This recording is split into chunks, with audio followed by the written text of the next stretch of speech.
Hi friends, అందరూ ఎలా ఉన్నారండి? Welcome to my channel. Friends, ఈరోజు నేను లెమన్ ఫిష్ ఫ్రైని మీకు చూపించబోతున్నానండి.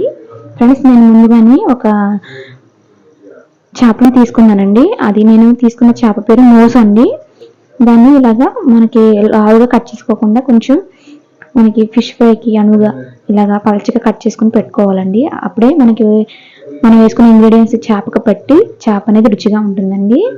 ఈ విధంగా నేను ఒక 9 ముక్కల దాకా తీసుకున్నాను. దాంట్లోకి ఒక స్పూన్ అల్లం వెల్లుల్లి పేస్ట్, ఒక స్పూన్ కారం, కొంచెం పసుపు, మనకి టేస్ట్కి సరిపడా సాల్ట్, ఒక స్పూన్ ధనియాల పొడి, ఒక స్పూన్ జీలకర్ర పొడి, అలాగే ఒక స్పూన్ మిరియాల పొడి, ఒక స్పూను కార్న్ఫ్లోర్ యాడ్ చేసేసి ఇలా మిక్స్ చేసేసుకొని దీన్ని ఒక 2 గంటల వరకు నేను ఫ్రిడ్జ్లో పెట్టేశానండి. ఫ్రెండ్స్, నేను చెప్పిన ఇంగ్రీడియంట్స్ అన్ని బాగా వేయండి, చాలా బాగుంటుందండి ఫిష్ ఫ్రై.